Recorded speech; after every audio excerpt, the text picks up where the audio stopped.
السلام علیکم ورحمۃ اللہ وبرکاتہ۔ کیا حال ہے آپ سب کا؟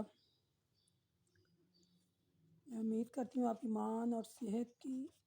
بہترین حالت میں ہوں گے انشاءاللہ۔ جیسا کہ آپ کو پتہ ہے ہماری سورۃ مائدہ جو ہے وہ شروع ہو گئی ہے، اور آج ہم سورۃ مائدہ کی آیت نمبر 4 سے شروع کریں گے۔ یہ جو آیت نمبر 3 اور یہ جو آگے آیتیں ہیں، ان میں ہمارے لیے اللہ تعالیٰ نے یعنی کچھ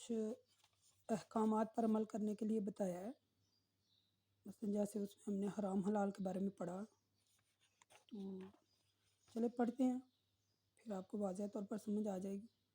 آیت نمبر 3 اور آیت نمبر 4 ہے، سورۃ مائدہ ہے۔ اللہم صلی علی محمد وعلی آل محمد کما صلیت علی ابراہیم وعلی آل ابراہیم انک حمید مجید۔ اللہم بارک علی محمد وعلی آل محمد کما بارکت علی ابراہیم وعلی آل ابراہیم انک حمید مجید۔ اعوذ باللہ السمیع العلیم من الشیطان الرجیم من ہمزہ ونفخہ ونفثہ۔ بسم اللہ الرحمن الرحیم۔ یہ بھی کافی طویل آیتیں ہیں، تو چلیں شروع کرتے ہیں۔ یسألونک ماذا احل لہم قل احل لکم الطیبات وما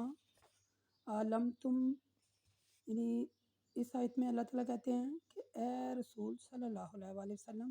لوگ آپ سے پوچھتے ہیں کہ کون سی چیزیں ان کے لیے حلال ہیں، اور آپ کو کہہ دیجئے کہ تمام چیزیں حلال ہیں۔ اور وہ شکار، یعنی اس آیت میں جیسے ہم نے پیچھے بھی پڑھا تھا، اور اس آیت میں شکار کے بارے میں ٹھیک ہے ہم پڑھیں گے، جو شکار کیا جاتا ہے اس کے بارے میں اللہ تعالیٰ نے تفصیل سے اس آیت میں بیان کر دیے، ٹھیک ہے۔ آگے بھی ہم چل کر پڑھیں گے، لیکن اس میں جو ہے نا یعنی شکار کے متعلق ہمارے لیے حکم ہے۔ تو اللہ تعالیٰ کہتے ہیں جو تم نے ایسے شکاری جانور کے ذریعے کیا جس کو تم نے تعلیم دی ہو، شکار کرنے کے لیے سکھایا ہو، یا ٹھیک ہے، اور اسی طرح ان کو تعلیم دی ہو جس طرح تمہیں اللہ نے حکم دیا ہے، تو ایسے صدارے ہوئے شکاری جانور کو اگر شکار کو تمہارے لیے روکے رکھیں تو خود نہ کھاؤ، تو تم اس میں سے مثلا تمہارے لیے روکے رکھیں تو تم ان میں سے کھا سکتے ہو۔ لیکن اس بات کو یاد رکھو کہ شکاری جانور چھوڑتے وقت مثلا اس پر اللہ کا نام لیا جائے اور اللہ سے ڈرتے رہو، بے شک اللہ بہت جلد حساب لینے والا ہے۔ اس میں اللہ تعالیٰ بتا رہے ہیں اس آیت میں کہ وہ جب ہم شکار کرتے ہیں کسی تیر کے ساتھ یا کسی اور چیز کے ساتھ، تو جب ہم تیر چھوڑتے ہیں تو اس پر اللہ کا نام لے لیں، بسم اللہ کہے، بسم اللہ کہہ کے تیر چھوڑ دے، ٹھیک ہے، اللہ کا نام لے، تو وہ جانور مثلا جو اس تیر سے ہوا ہے، ذبح ہوا ہے، یا اس تیر اس کو لگا ہے تو وہ گر گیا، تو وہ تمہارے لیے حلال ہے۔ آگے اللہ تعالیٰ کہتے ہیں ایمان والو، آج تمہارے لیے تمہاری پاک چیزیں حلال کر دی گئی ہیں، اہل کتاب کا کھانا تمہارے لیے حلال کیا ہے، اور تمہارا کھانا ان کے ساتھ حلال ہے۔ مومنات میں سے پاک دامن عورتیں تمہارے لیے حلال ہیں، اور جن لوگوں کو تم سے پہلے کتاب دی گئی تھی ان کی پاک دامن عورتیں بھی تم پر حلال ہیں، بشرطیہ ان کا مہر ان کو ادا کرو، اور ان کو مستقل طور پر نکاح میں رکھنے کی نیت ہو، نہ کہ یہ چند دن، ٹھیک ہے، چند دن ان کے ساتھ یعنی عیش و عشرت کی اور چھوڑ دینے کی نیت ہوئی، تو ایسا نہیں ہے، ایسا نہیں کرنا کہ کسی عورت کو خفیہ طور پر اپنا دوست بناؤ، اور جو شخص ایمان کے ساتھ کفر کرے، ٹھیک ہے، تو اس کے تمام اعمال ضائع ہو جائیں گے، اور اللہ آخرت میں نقصان اٹھانے والوں میں سے یعنی اس کے تمام اعمال ضائع ہو جائیں گے، اور وہ آخرت میں نقصان اٹھانے والوں میں سے ہوگا۔ یہ اس آیت کے بارے میں، یہ جو آیت نمبر 5 ہے، یہ ہم نے سورۃ بقرہ میں اور سورۃ نساء میں اس کی یعنی بہت زیادہ تفسیر جو ہے ہم نے اس کی پڑھی ہے، ٹھیک ہے۔ 5ویں پارے میں سورۃ نساء میں والمحصنات ہم نے پڑھا ہے نا، کافی تفصیل کے ساتھ میں نے اس میں پڑھا ہے، اس میں میں نے اپنی آڈیو جو ہے وہ ریکارڈ کروائی ہے اس آیت کی۔ تو مختصراً یہ ہے کہ آیت نمبر 4 میں اللہ تعالیٰ نے مثلا فرماتے ہیں کہ رسول صلی اللہ علیہ وسلم سے یہ سوال ہوا تھا اللہ کے رسول سے کہ کون سی چیزیں حلال ہیں، تو پھر اللہ تعالیٰ نے یہ آیت نازل کی، ٹھیک ہے۔ تو اللہ تعالیٰ نے بتایا کہ حلال اور حرام چیزیں کون سی، ہم نے پیچھے بھی اس کا ذکر کیا تھا، اس لیے میں زیادہ نہیں اب کروں گی، پیچھے میں نے بڑی تفصیل سے بتایا تھا۔ تو شکاری کے متعلق بھی ہم نے پڑھا ہے، شکار کرتے وقت یعنی کہ اللہ کا نام لے، ٹھیک ہے۔ اور ایک اور بات ہے کہ جب آپ اس کے بارے میں آپ کو ایک پہلے ایک حدیث سناتی ہوں۔ اللہ کے رسول صلی اللہ علیہ وآلہ وسلم فرماتے ہیں جب تم اپنے تیر کو چھوڑو تو اللہ کا نام لو، یعنی شکاری جانور جو ہوتے ہیں نا، مثلا اس کو تیر جب لگاتے ہیں، مارتے ہیں یا کہ اس شکار کرتے ہیں تو اس پر پہلے اللہ کا نام لو، ٹھیک ہے۔ تو اس کے بارے میں اور بھی کافی ساری حدیثیں ہیں اور وضاحتیں ہیں، ٹھیک ہے۔ لیکن ہمارے لیے یہی ہے کہ جب اپنا تیر چھوڑو تو بسم اللہ کہو، اور وہ جب وہ اس تیر کے ساتھ لگے اور وہ گر جائے تو تم اسے کھاؤ۔ ہاں ایک اور بات ہے، اگر تمہارا تیر لگ جائے اور وہ پانی میں گر جائے، ٹھیک ہے، پانی میں گر کر مر گیا ہو تو تب بھی نہ کھاؤ، ٹھیک ہے۔ اور اگر ایک اور صورت ہے کہ اگر تمہارا وہ تیر اس کو لگ گیا ہے یعنی شکار ہو گیا ہے تو وہ کہیں دور جا گرا ہے، تم کو نہیں ملا، اور وہ تمہاری کوشش کے باوجود 2-3 دن گزر گئے ہیں، یہ اس سے زیادہ تو تمہیں ملا ہے، تو اگر وہ گل سڑ گیا ہے تو پھر نہ کھاؤ، ٹھیک ہے۔ اس کے بارے میں مانت ہے۔ تو آگے اللہ تعالیٰ فرماتے ہیں کہ ہم نے وہ جو آیت پڑھی، آیت نمبر 5 ہے، کہ اللہ تعالیٰ نے کہا ہے اہل کتاب جو ہیں ان کے ساتھ ان کا کھانا بھی ہم کھا سکتے ہیں اور وہ بھی ہمارا کھانا کھا سکتے ہیں، ٹھیک ہے، یعنی کہ ایک دوسروں کے گھروں میں جا کر اہل کتاب جو ہیں ایک دوسرے کے گھروں میں جا کر کھانا کھا سکتے ہیں، اور ان کی طرف شادیاں بھی ہو سکتی ہیں، پر شادی کرنا اس لیے کہ چھوڑنا نہ ہو، یعنی نیت چھوڑنے کی نہ ہو، ہمارا ارادہ یہ نہ ہو کہ ہم اس کے ساتھ ٹائم پاس کر رہے ہیں، ایسا نہ ہو، تو اس کا بھی اس کے ساتھ شادی کریں، اس کو رکھنے کی نیت سے شادی کریں، اس کا مہر ادا کریں، ٹھیک ہے۔ تو جیسے کہ دوسری بیویوں کو مہر ادا کرتے ایسے ہی اس کو بھی مہر ادا کرنا ہے۔ اس کے بارے میں نے آپ کو بتایا نا، یعنی میں موٹا موٹا آپ کو بتاؤں گی، پیچھے سورۃ نساء میں ہم نے بڑی وضاحت سے پڑھا ہے، سورۃ بقرہ میں، سورۃ نساء میں، تو ہم اس کی ڈیٹیل پڑھ رہے ہیں۔ تو اس میں ویسے ہی یہ جو اہل کتاب کی عورتیں ہیں ان سے بھی ویسے ہی سلوک کریں جیسے کہ یعنی کہ ہم اپنی یعنی عورتیں جو ہماری ہیں مسلمان ان سے کرتے ہیں، ایسے ہی ان کے ساتھ بھی ویسے سلوک کریں، ان کو بھی رکھنے کی نیت سے ان کے ساتھ شادی کریں، ان کا مہر ادا کریں، ان کے ساتھ بھی ویسے ہی اس میں سلوک کریں۔ یہاں 2-3 باتیں میں آپ کو یہاں نوٹ کروانا چاہتی ہوں، آپ اچھی طرح لکھ لیں کہ یہ جو شادی میں حق مہر کا ہے نا، تھوڑا سا میں اس پر آپ کو بتاتی ہوں۔ حق مہر جو ہوتا ہے اس میں بہت بڑی رقم بھی دی جا سکتی ہے، ٹھیک ہے، لیکن معمولی سی رقم بھی ہو تب بھی حق مہر ادا کیا جا سکتا ہے، پڑھا تھا ہم نے سورۃ نساء میں۔ تو ایک حدیث ہے صحیح مسلم میں، اللہ کے رسول صلی اللہ علیہ وسلم فرماتے ہیں کہ جاؤ مہر میں دینے کے لیے کوئی چیز تلاش کر کے لاؤ، خواہ لوہے کی ایک کنگھی ہی کیوں نہ ہو۔ ایک اور حدیث ہے کہ بہترین نکاح وہ ہے جو مہر سے زیادہ آسان ہو۔ آپ قرآن پاک جو ہے قرآن مجید کی تعلیم کو بھی مہر مقرر کیا جا سکتا ہے۔ اس کے بارے میں ایک حدیث سننے صحیح بخاری میں ہے، اللہ کے رسول صلی اللہ علیہ وسلم نے ایک شخص سے فرمایا میں نے تمہیں قرآن کے اس حصے کے بدلے میں جو تمہیں یاد ہے اس عورت کا مالک بنا دیا ہے، صحیح بخاری اور مسلم دونوں میں ہے، میں نے تمہارا نکاح اس عورت سے کر دیا ہے، اب تم اس عورت کو قرآن کا وہ حصہ سکھا دو۔ یعنی کہ یہ ہے کہ ایک عورت کو قرآن پڑھنا نہیں تھا آتا اور مرد جو ہے اس کو قرآن پڑھنا آتا ہو، اس نے یاد کیا ہو، تو وہ اس یعنی کہ جو اس کو یہ ہے کہ وہ نیت کرے میں اس عورت کو جتنا میں نے قرآن پڑھا میں اس کو پڑھاؤں گا تو یہ میرے ساتھ شادی کر لے، وہ اس کا مہر ہوگا، یعنی پھر اس پر لازم ہے کہ وہ اسے اتنا قرآن پڑھائے، کیونکہ وہ مہر تھا نا، اس کو دینا تھا نا، مہر میں دینا ہوتا ہے کہ مرد کچھ نہ کچھ عورت کو دے، زیادہ بھی دے سکتا ہے کم بھی دے سکتا ہے۔ قرآن کا مہر بھی مقرر کیا جا سکتا ہے کہ قرآن پھر اگر اس نے مہر مقرر کر لیا تو پھر اسے دے، یعنی قرآن اسے سکھائے، ٹھیک ہے، کچھ نہ کچھ بیوی کے پاس جانے سے پہلے کچھ نہ کچھ مہر کی رقم لازمی دے۔ جب حضرت علی رضی اللہ تعالیٰ عنہ نے حضرت فاطمہ سے نکاح کیا تو اللہ کے رسول صلی اللہ علیہ وسلم نے فرمایا کہ اس میں سے کچھ دو، ٹھیک ہے۔ مرد کے اسلام لانے کو بھی مہر مقرر کیا جا سکتا ہے، یعنی اس کے بارے میں ایک حدیث ہے، غور سے سنیے گا، یہ باتیں بڑی پوائنٹ والی باتیں ہیں یہ۔ ابو طلحہ نے سلیم سے نکاح کیا تو ان دونوں کے درمیان مہر اسلام تھا۔ وہ اس طرح ہوا کہ سلیم ابو طلحہ سے پہلے اسلام لائی تھی، ٹھیک ہے۔ سلیم جو ہیں وہ یعنی کہ عورت ہیں، اور ابو طلحہ سے پہلے اسلام لائی تھی۔ ابو طلحہ نے ان سے نکاح کا پیغام بھیجا تو سلیم نے کہا میں اسلام لا چکی ہوں، اگر تم بھی اسلام لے آؤ تو میں تم سے نکاح کر لوں گی۔ یعنی اسلام لے آنا اور یہ اسلام کا لانا ان دونوں کے درمیان مہر ہے، ٹھیک ہے، سمجھ آ گئی۔ اگر یعنی کہ لونڈیوں کی آزادی کو بھی مہر مقرر کیا جا سکتا ہے، اس کے بارے میں ایک حدیث ہے۔ حضرت انس رضی اللہ تعالیٰ فرماتے ہیں کہ اللہ کے رسول صلی اللہ علیہ وسلم نے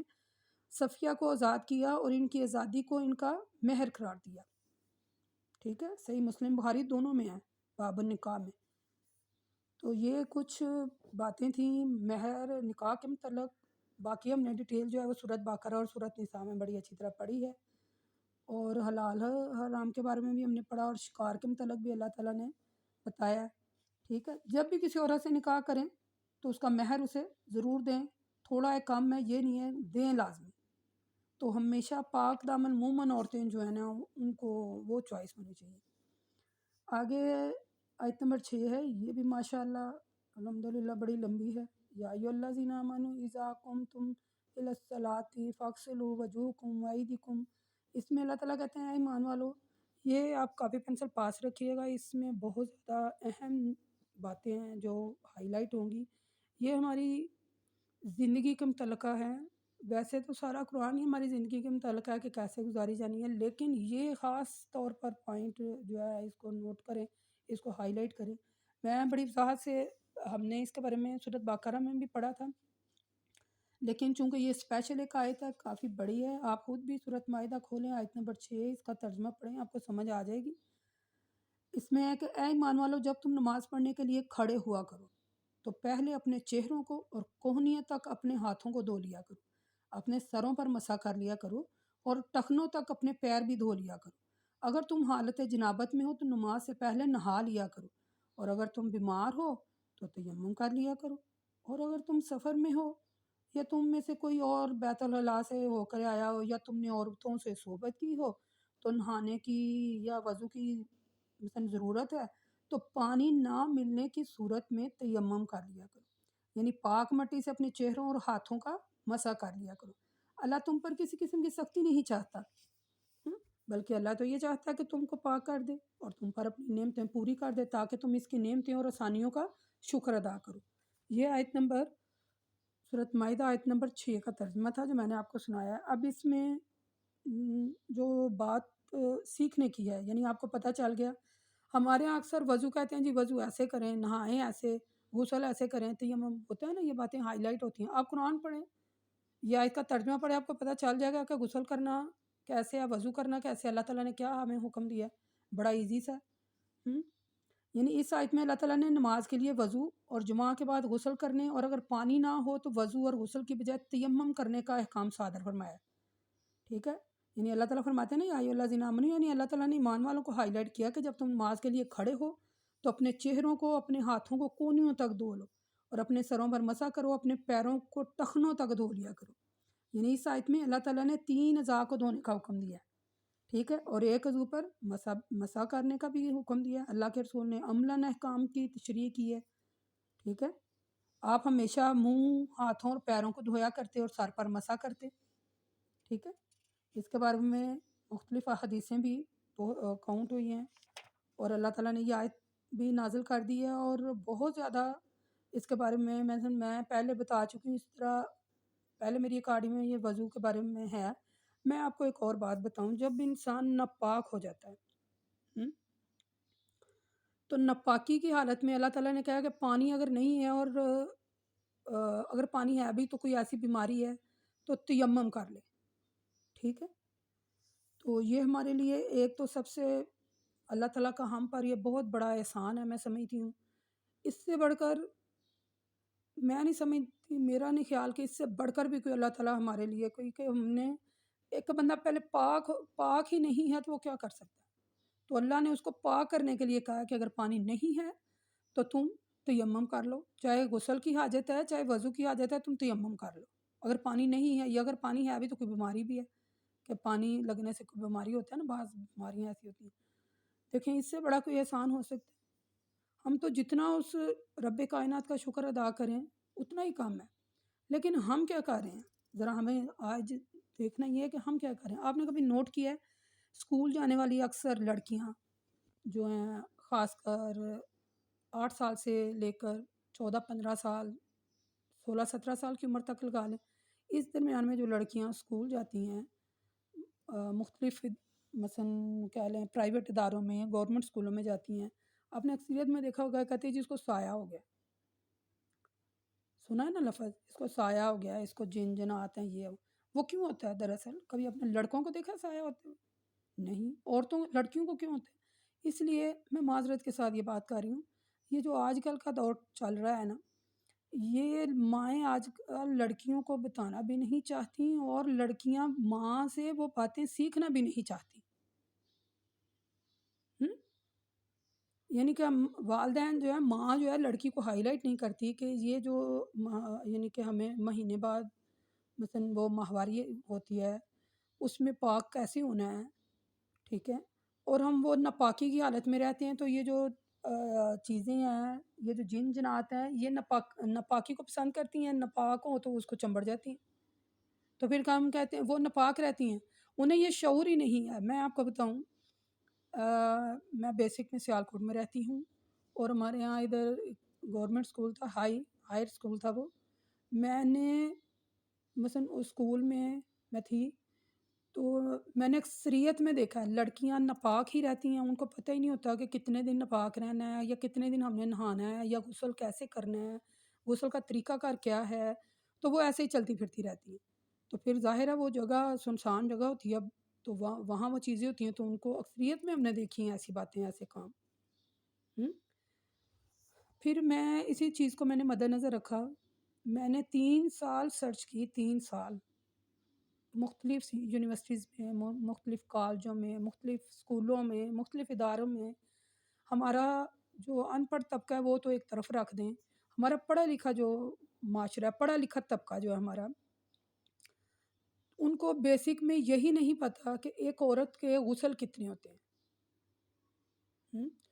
میں چاہتی ہوں کہ ہمیں اتنا شعور آ جائے کہ ہر عورت اپنی ماں، بہن، بیٹی جو فوت ہو جاتی ہے اس کو خود غسل دے، اس قابل ہونا چاہیے۔ جیسے میں کہتی ہوں کہ لڑکے جو ہیں ان کو اس قابل ہونا چاہیے کہ جب ان کا باپ فوت ہو جائے، جب ان کی ماں بہن کی فوت ہو جائے، تو لڑکوں کو خود جنازہ پڑھانا ہے۔ وہ جس درد سے اپنے اس ماں، بہن، بیٹی، باپ کے لیے دعا کریں گے اور دوسرا کوئی نہیں کر سکتا۔ مولوی کو کیا، مولوی تو جناب جنازہ پڑھاتے ہیں، 5 منٹ بھی نہیں لگاتے، چلیں بھی اللہ حافظ، ایسے ہی ہوتا ہے نا۔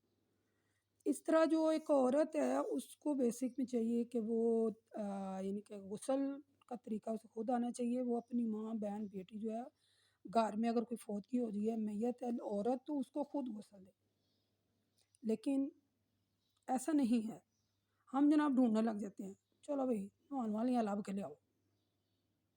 ایسے ہی ہے نا۔ ہمیں بیسک میں یہی نہیں پتہ کہ ہمارا جو ایک عورت ہے اس کے غسل کتنے ہیں، یا ہر جو غسل ہے اس کی پاکی کا طریقہ کار کیا ہے۔ چلے بات کو یہی ختم کرتے ہیں اور ادھر دوبارہ وہی سلسلہ جوڑتے ہیں جہاں سے چھوڑا تھا۔ اگر کوئی شخص بیمار ہے اور وضو یا غسل کرنا نقصان دہ ہے تو بجائے کہ وضو کرے، غسل اوکے تیمم کرنا اور نماز کو وقت پر ادا کرے۔ دوسرا ہے کہ کوئی شخص اگر سفر میں ہے، اس کو پانی نہیں مل رہا ہے، تو بجائے وضو کے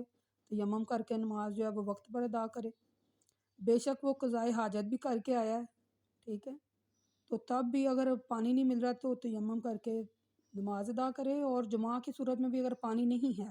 تو تیمم کرے، ٹھیک ہے۔ تو وضو کا طریقہ جو ہے وہ آپ کو اس آیت میں مل گیا ہے کہ وضو کیسے کرنا ہے، اور تیمم کا طریقہ میں نے پہلے آپ کو بتایا تھا، ٹھیک ہے۔ تو پہلے یہ طریقہ گزر چکا ہے، لیکن چلیں دوبارہ دہرا دیتے ہیں۔ وضو کا طریقہ یہ ہے کہ وضو کرنے سے پہلے بسم اللہ کہے، یعنی اللہ کے نام کے ساتھ وضو کرے، یہ حدیث بھی ہے، نسائی میں ہے یہ حدیث، اللہ کے نام کے ساتھ وضو شروع کرے۔ اس کے 2 طریقے بھی ہیں جو ان سے مرضی استعمال کر لے، یعنی کہ سیدھے ہاتھ میں ایک چلو پانی لے اور دونوں ہاتھوں کو اچھی طرح خوب مل لیں،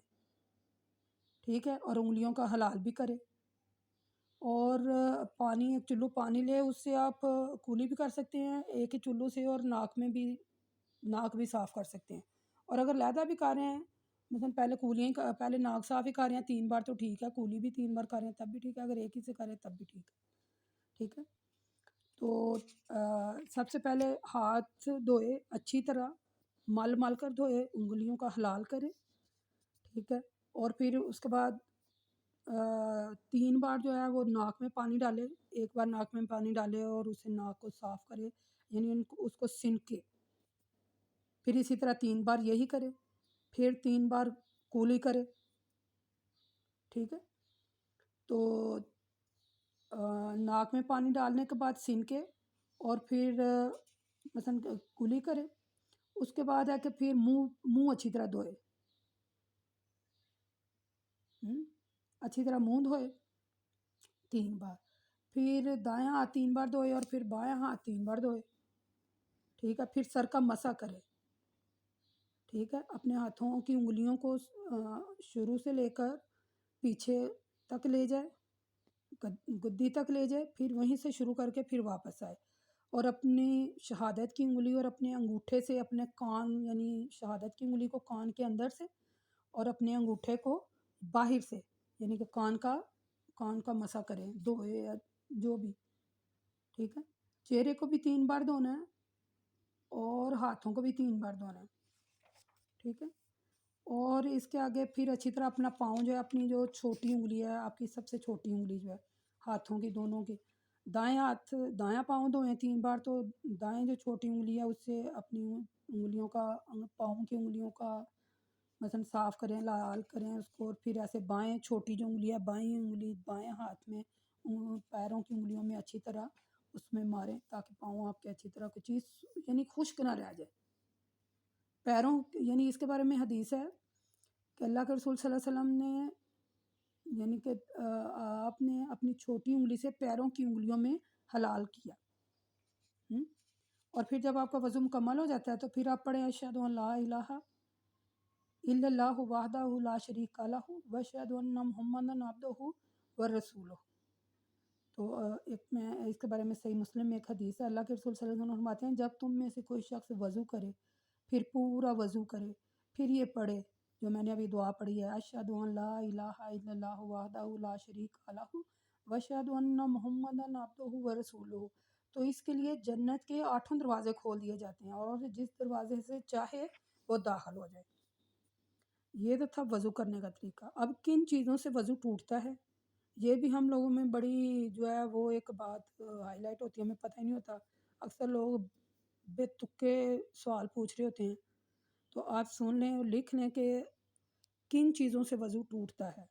وضو ٹوٹتا ہے، نمبر 1 لکھ لیں، وضو پیشاب کرنے سے اور پخانہ کرنے سے ٹوٹتا ہے، ٹھیک ہے، اور جسم میں سے ہوا خارج ہونے کی صورت میں بھی وضو ٹوٹ جاتا ہے۔ ہاں ایک بات اور، اگر ہم نماز ادا کر رہے ہیں اور نماز ادا کرنے کے دوران ہمارے جسم کی ہوا خارج ہوئی ہے، تو ہمیں بو آئی ہے یا اس کی آواز آئی ہے، تو آپ وہ جو رکعتیں پڑھ رہے ہیں، اگر 2 ہیں تب بھی سلام پھیریں، 2 رکعتیں پڑھ کر اگر 4 ہیں تو تب بھی آپ 4 رکعتیں پڑھ کر سلام پھیریں، اور پھر دوبارہ وضو کر کے پھر آگے نماز شروع کریں۔ اگر آپ نے نماز میں ہوا خارج ہونے کی صورت میں بدبو آپ کو آئی ہے، اسمیل یعنی آئی ہے، یا اس کی آواز آپ نے سنی ہے، تو آپ پر وضو لازم ہو جائے گا۔ اگر نہیں ہے، ایسے ہی ہوا بھی یعنی کہ آپ کو آواز بھی نہیں آئی اور اسمیل بھی نہیں آئی، تو پھر آپ نماز جاری رکھ سکتے ہیں، ٹھیک ہے۔ اور اس کے بعد اپنی شرمگاہ کو ہاتھ لگائے، چاہے مرد ہے عورت ہے، اس کے بارے میں ایک حدیث بھی ہے، صحیح سند سے ہے۔ اللہ کے رسول صلی اللہ علیہ وسلم فرماتے ہیں جو مرد اپنی شرمگاہ کو ہاتھ لگائے اسے چاہیے کہ وضو کرے، اور جو عورت بھی اپنی شرمگاہ کو ہاتھ لگائے اسے بھی چاہیے کہ وہ وضو کرے۔ اونٹ کا گوشت کھانے سے وضو جو ہے نا وہ بھی کرنا ہے، اونٹ کا گوشت کھانا، ہاں البتہ میں آپ کو ایک حدیث اس کے بارے میں بتاؤں، صحیح مسلم میں حضرت جابر بن سمرات کہتے ہیں ایک شخص نے اللہ کے رسول صلی اللہ علیہ وسلم سے سوال کیا میں بکری کا گوشت کھا لوں وضو کروں؟ تو اللہ کے رسول صلی اللہ علیہ وسلم نے فرمایا اگر چاہتے ہو تو کر لو، اگر نہیں چاہتے تو نہ کرو۔ ہاں وہ اونٹ کا گوشت جو ہے نا وہ اگر تم کھاؤ تو وضو کرو، ٹھیک ہے۔ سونے سے وضو ٹوٹ جاتا ہے، اونگنے سے نہیں ٹوٹتا۔ یہ بھی ہمارے ہاں آج کل بڑا ایک ٹرینڈ بنا ہوا ہے جی، سو گئے ہیں یا اونگ رہے ہیں، اونگنے سے وضو نہیں ٹوٹتا، ہاں سو جانے سے وضو ٹوٹ جاتا ہے لازمی۔ اور ٹھیک ہے، ایک وضو سے ہم کافی نمازیں پڑھ سکتے ہیں اگر، ٹھیک ہے۔ ہاں اگر وضو کرنے کے دوران آپ کی کوئی بھی جگہ ایک بال برابر بھی جگہ خشک رہ گئی ہے تو آپ کا وضو کوئی نہیں ہے۔ اور پانی کے استعمال میں فضول خرچی نہ کریں، ٹھیک ہے۔ اور اگر آپ نے کوئی چکنائی والی چیز کھائی ہے، مثلا اگر آپ نے دودھ پیا ہے تو اس کے بعد بھی آپ وضو لازمی کریں، ٹھیک ہے۔ اور وضو کے پانی کو ڈھانپ کے رکھنا چاہیے، ٹھیک ہے۔ اب آتے ہیں غسل کی طرف۔ غسل بھی یعنی کہ جنابت کا غسل تو سب سے پہلے ویسے ہی ہے جیسے پہلے اپنی، اس بارے میں آپ کو انشاءاللہ ایک اور اسپیشل اس پر بنائیں گے آڈیو، تو غسل کے بارے میں، غسل کتنی قسم کا ہے، خاص کر عورتوں کا غسل جو ہے وہ کیسے کیا جاتا ہے، یہ کیسے ہمیں کرنے کی ضرورت ہے، تو اس کے بارے میں ہم پھر فی الحال آپ نے وضو کا طریقہ سیکھا، تیمم کا طریقہ، پھر جو ہے نا ہم نے پڑھا کہ کون سی وجوہات ہوتی ہیں جن سے وضو ٹوٹ جاتا ہے، ٹھیک ہے، اور کون سی وجوہات ہیں جن سے مثلا وضو جو ہے وہ ہمارا رہتا ہے، اور کون سے ہم کام کر بیٹھیں تو وضو دوبارہ کرنے کی ضرورت ہوتی ہے۔ تو غسل کے جو مسائل ہیں ان پر میں نے آگے بھی بات کی تھی، پھر مثلا اور کوئی موقع محل دیکھیں گے، پھر ابھی زیادہ ہو جائے گا۔ تو اللہ تعالیٰ سے دعا ہے جو کچھ ہم پڑھ رہے ہیں، اچھا چلے ٹھیک ہے، تیمم کا جو طریقہ ہے وہ بھی میں آپ کو ایک دفعہ یہاں پھر دوبارہ بتا دیتی ہوں۔ جب تیمم کرے تو دونوں ہاتھوں کو ایک مرتبہ پاک مٹی پر مارے، پھر دونوں ہاتھوں پر پھونک مارے، پھر دونوں ہاتھوں پر یعنی دونوں ہاتھوں کے گھٹنوں تک دھوئے، مثلا گھٹنوں تک مسا کرے، پھر دونوں ہاتھوں سے چہرہ پر مسا کر لے، ٹھیک ہے۔ حضرت عمار رضی اللہ تعالیٰ عنہ فرماتے ہیں، صحیح بخاری کی ایک حدیث ہے یہ، رسول صلی اللہ علیہ وسلم نے اپنی دونوں ہتھیلیاں ایک مرتبہ زمین پر ماری، پھر ان دونوں میں پھونک ماری، پھر ان پر مسا کیا، سیدھا ہاتھ